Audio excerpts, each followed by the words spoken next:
En esta unidad te enseñaré cómo modificar las características de los objetos a través del editor de atributos y cómo generar composiciones básicas a través de la manipulación de los volúmenes primitivos. Recordemos que en la unidad pasada vimos cómo utilizar la herramienta de mover, de girar y de escalar. Estas tres herramientas son fundamentales para navegar y modificar eficientemente toda geometría dentro del programa.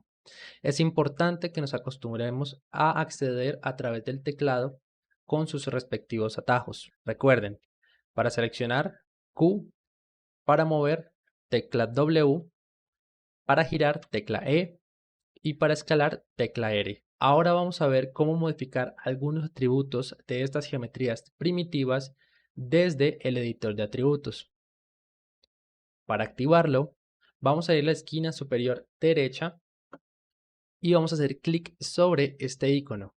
Una vez hecho esto, se va a desplegar esta pantalla que nos va a mostrar diferentes pestañas con información sobre los cambios y modificaciones de este objeto en particular. A primera vista pareciera complejo por la cantidad de opciones que nos muestra en cada una de las pestañas, pero realmente pocas de estas opciones son importantes a la hora de manipular esta geometría. Si vamos a la tercera pestaña de la figura de cilindro, vamos a encontrar estas opciones iniciales.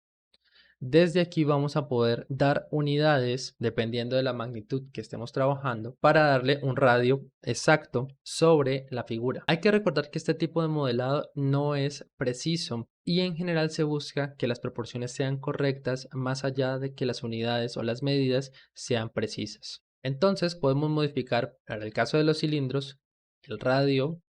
Podemos modificar la altura, podemos modificar el número de subdivisiones a lo largo del eje central, podemos modificar el número de subdivisiones a lo alto y podemos modificar el número de subdivisiones de cada una de sus tapas superiores e inferiores. Es importante que tengamos en cuenta esto, pues nos puede ser útil a la hora de proyectar cómo vamos a dar forma a este cilindro más adelante. Nota: en la parte de subdivisiones por eje, cuando trabajamos con cilindros, es importante trabajar siempre con números pares.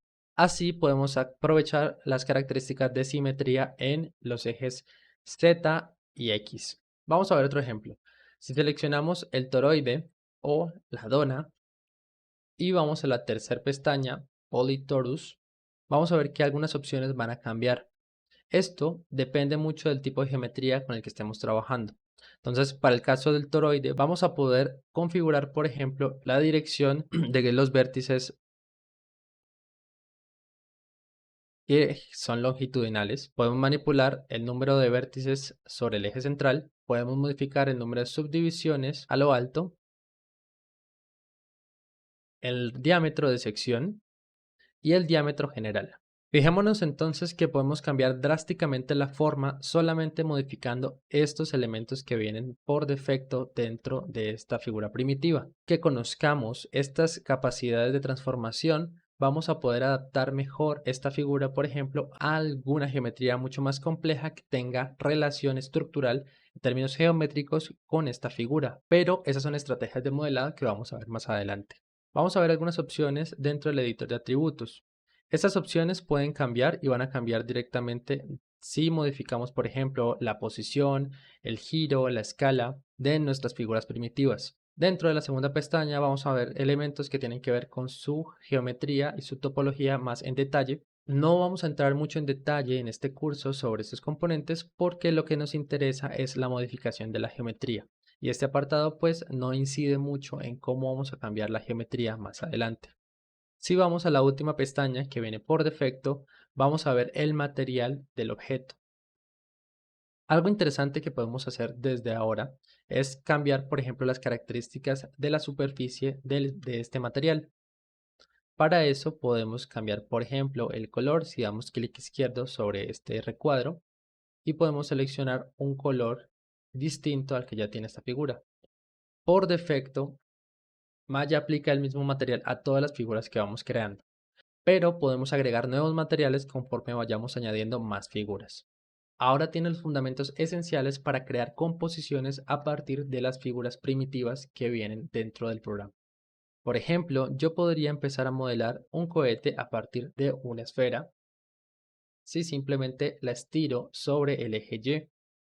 Supongamos que este es el cuerpo del cohete. Podría, por ejemplo, crear sus ventanas utilizando un cilindro.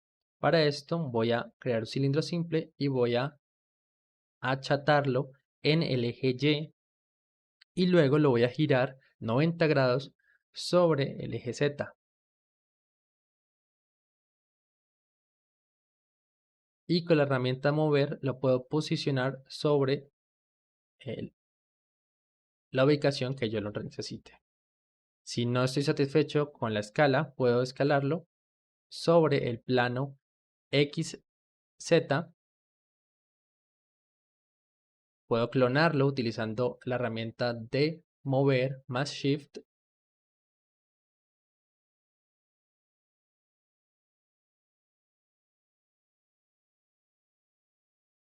Puedo escalar las diferentes ventanas si quiero generar variación.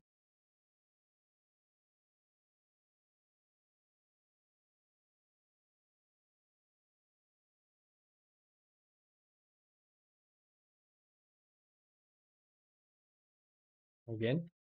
Puedo crear un cono para simular la punta de nuestro cohete. Y este cono lo voy a modificar solamente escalando el plano XZ.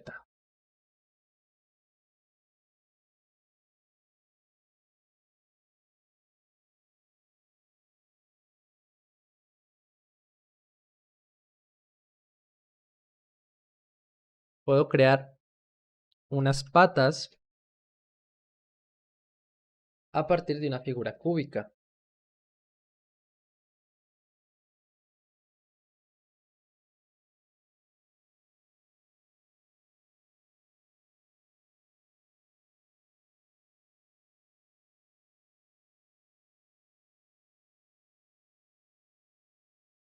Puedo clonar las patas cuantas veces quiera. Y si el pivote está en el modo objeto, puedo presionar Control Shift, clic derecho, cambiar el modo de mundo y girarlo 180 grados en sentido opuesto.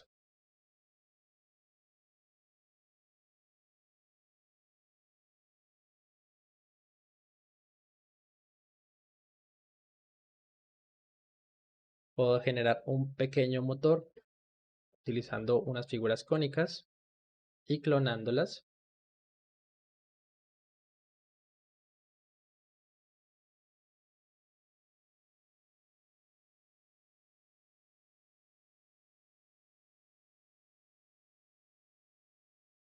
Y puedo crear algunas aletas con la figura del cubo.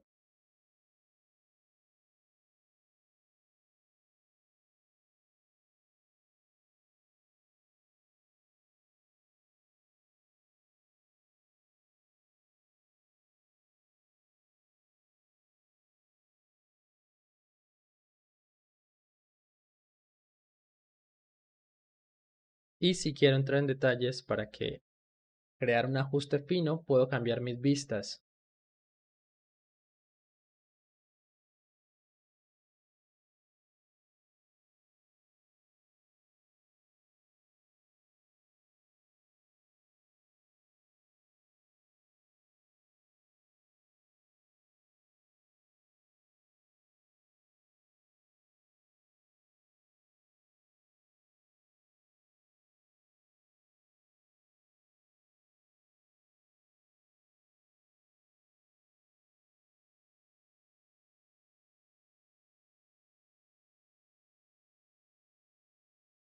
Muy bien.